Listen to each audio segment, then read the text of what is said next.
Okay, guitar amplifier, Torque Acoustics T100L, single channel guitar amplifier.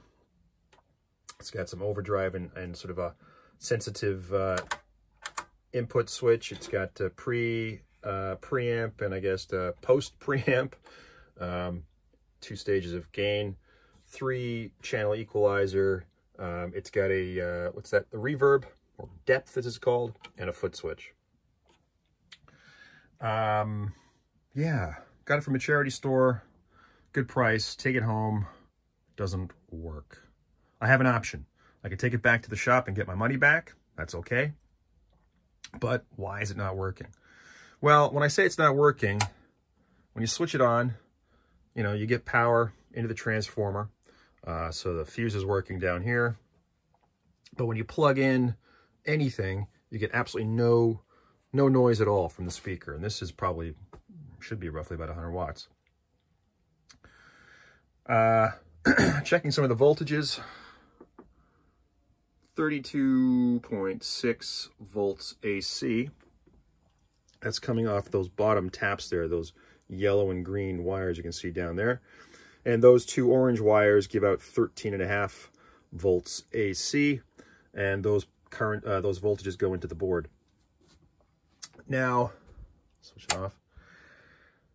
The first thing you do when you kind of casually inspect it, you don't see any burnt parts, you don't see any anything leaky or anything. It looks pretty damn clean inside, to be honest.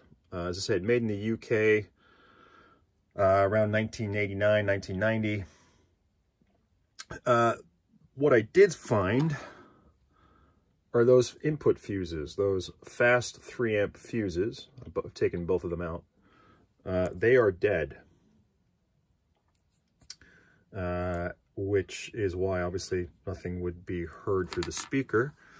I've got some replacements on order, and we'll pop them in and test them. I don't happen to have a 3-amp fast fuse. I've only got 4 amps, and I don't want to use a higher tolerance fuse. The other channel, a 13.5 volt fuse, is okay. Essentially, what I haven't got a schematic here for this, and I'm not exactly sure what would cause the fuses to blow. From the fuses, you have a full diode rectification. Then you'll have sort of pretty large filtering caps here. The caps at the back there are, I think, are for the filtering of the lower 13 volt supply with its smaller diode. And then it basically goes into a few things. You've got to have overdrive. You've got to have 2 stages of amplification. These are 2 op-amps down here, the TL072s, which I guess is the 2 stages of amplification. I'm doing a lot of guessing here. And then you've got the 3 stages of tone or equalization. And then at some point at the end, you'll have another amplifier. That's another TL072. That's an LM386 audio amplifier. Yeah, and then it comes, the sound goes out of the white wire, which is ground, and the blue wire, which is the amplified sound. You can see we've got a couple of power transistors at the back. Not exactly sure what could be wrong. A little look on the inside here. Nice Celestron speaker, and fantastic wire or spring reverb unit from Accutronics in the States. Rounds out the unit. So what I'm going to try to do is pop in the new fuses and just see if it blows them again. If it's just fuses, then this is probably an easy fix. If they do blow, then I have to figure out something somewhere is not happy. I've checked all the resistor values, and they seem to be okay. I can next test the diodes, but testing diodes, yeah, I think you can test them in circuit. And we'll see what happens from here. Well, as I peruse the parts, looking for some reason for a short, I've noticed that this diode here, if I can get into it, it conducts this way, and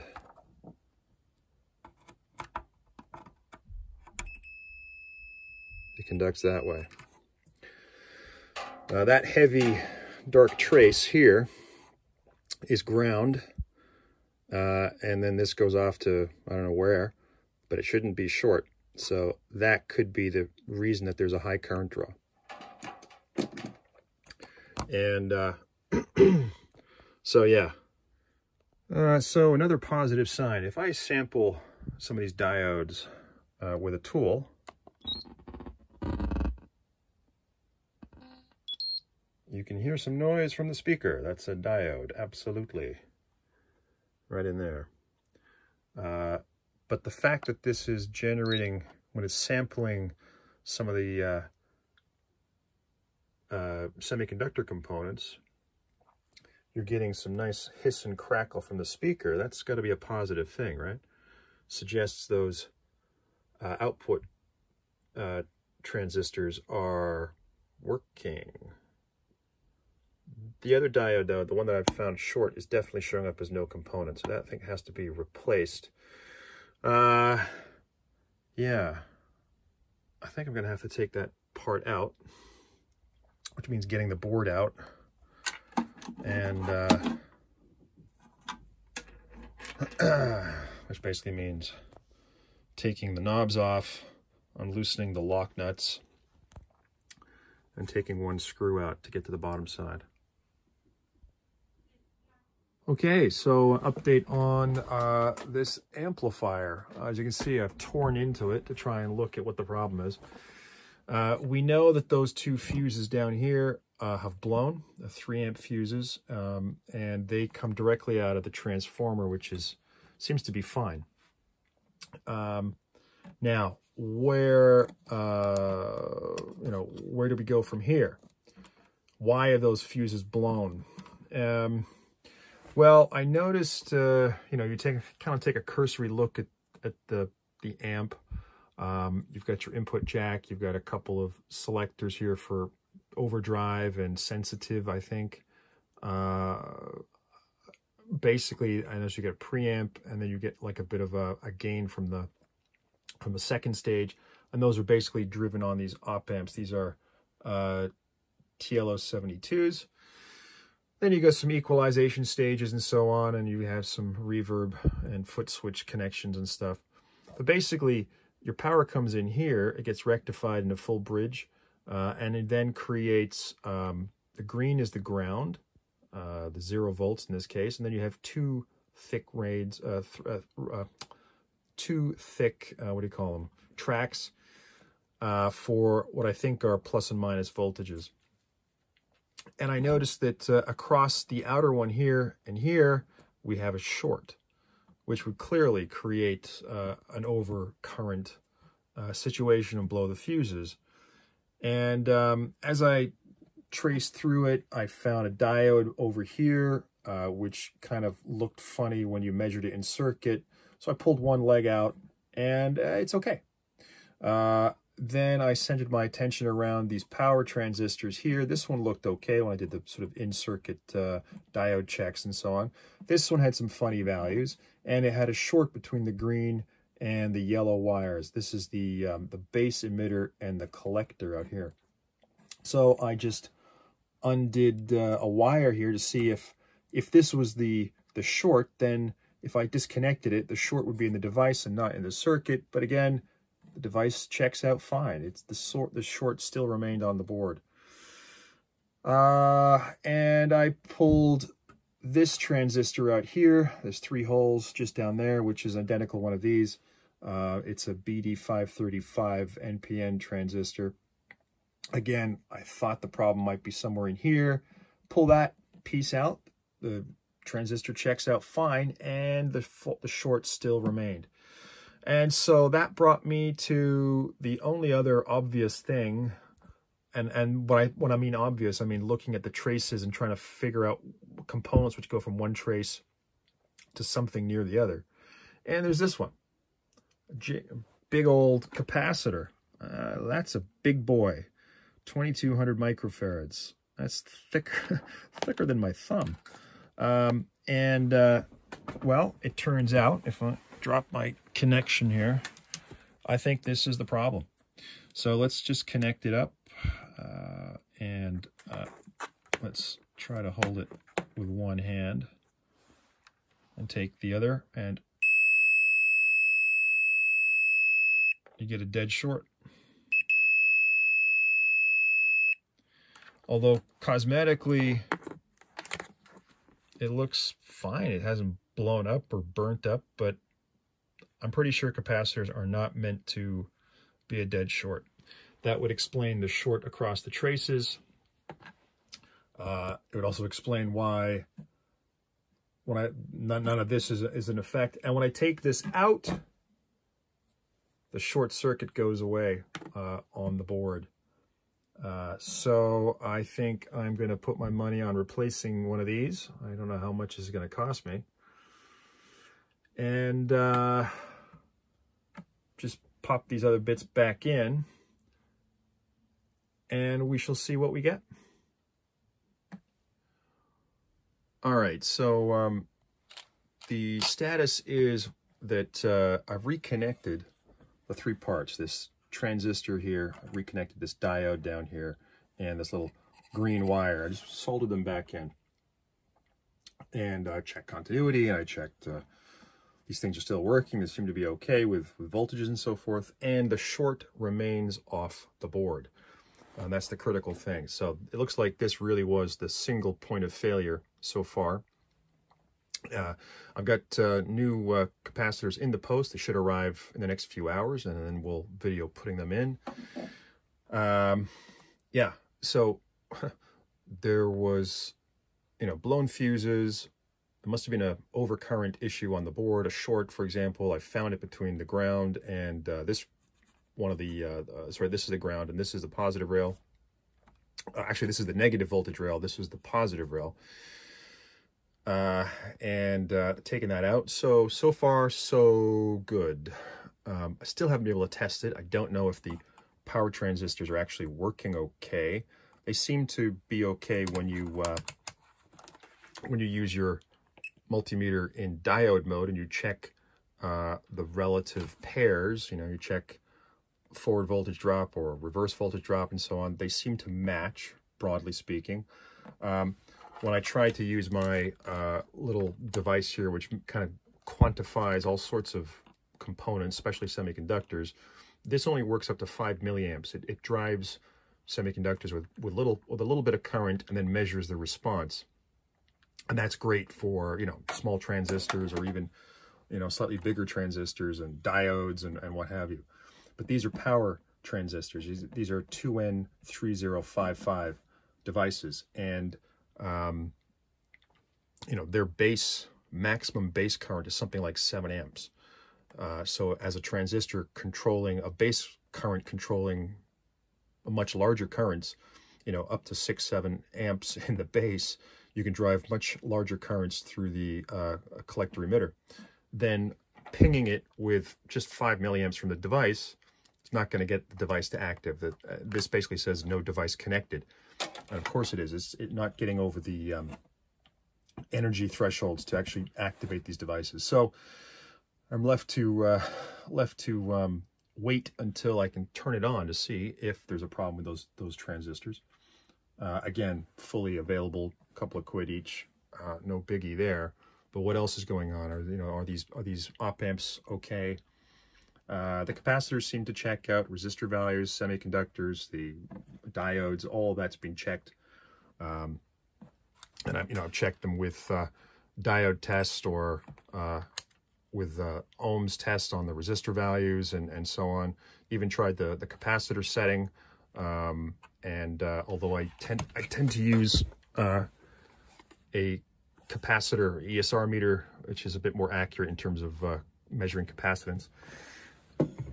So let's get that capacitor in the post. Let's put it in, and maybe put the fuses in, put it back together a little bit. You can see it's kind of lying apart here, and then have some confidence to switch it on. Okay, the replacement capacitors have arrived. I went for some Cornell Doublier replacement parts, quality caps.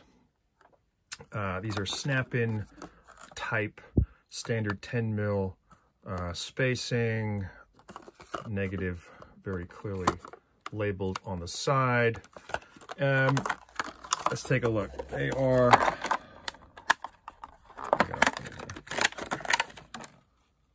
compare them like for like. Let's have a look here. A little bit taller, a little bit narrower, which should fit nicely into that space, and I think there should be enough clearance here. So I'm going to pop the bin, and I didn't just get one, I got another one over here, two to replace this one, and I'm probably going to do them in a pair. Yeah, brand new. There we go. So let's get to work. I'll put those, I'll take this one out, swap the other one, put them both in, and put the fuses in. And by the time the next video comes up, hopefully I'll have this sort of reinstalled, and we can see if we can switch it on. All right, so let's just stick them on a test here. Nominally 2200 microfarads at 120 hertz for some ripple in the power supply. They're testing 1850, 1860, which is, I guess, within the 20%, give or take. That's fine. I just want to make sure that they're kind of paired up roughly. Don't know how much that would matter, but let's test the other one. Okay, testing the other one. 1855, 1860, something like that. Yep. That will do. Okay, the new capacitors are in, nicely matched at about 1850 microfarads per cap, so no imbalances there if that were an issue. Notice the negatives are staggered, so each cap is connected to ground, which is the upper trace, the green trace.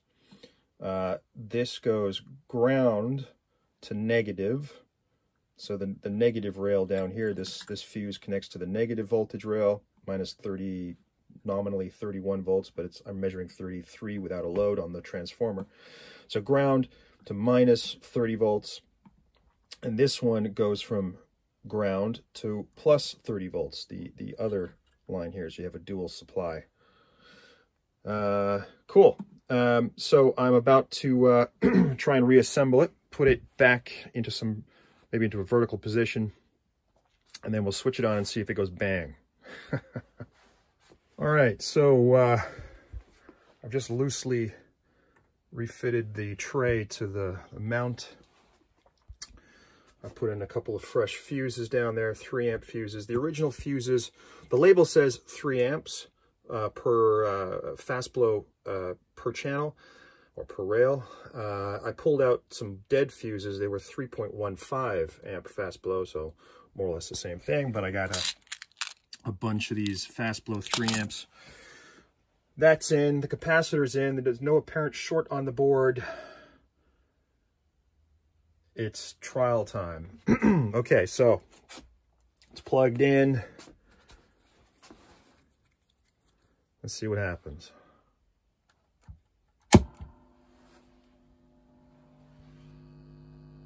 Oh yeah, there's a hum. There's a pop from the speaker. Fuses seem okay. Now the acid test. Like a guitar cable, it's not plugged into anything. Does it make the classic amp sound?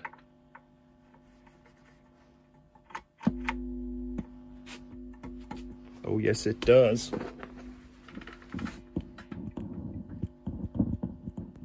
I think we're onto a winner here.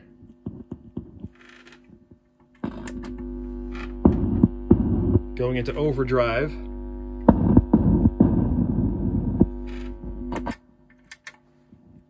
Sensitivity, I'm not sure what that does actually.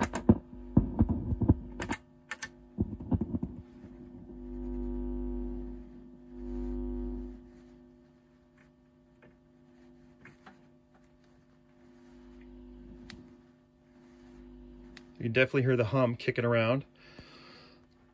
So I'm I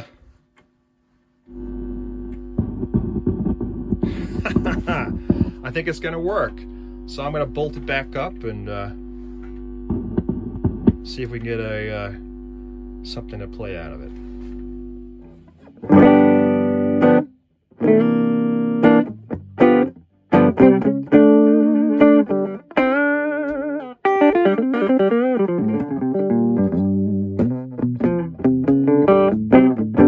All right.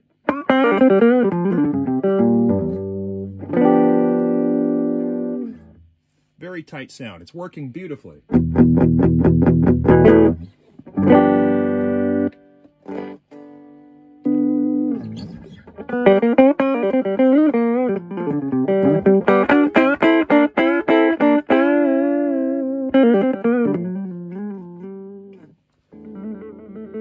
With this metal spring reverb unit.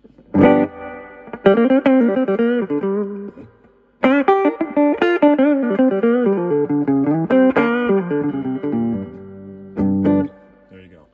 It's working beautifully. Fantastic. Next.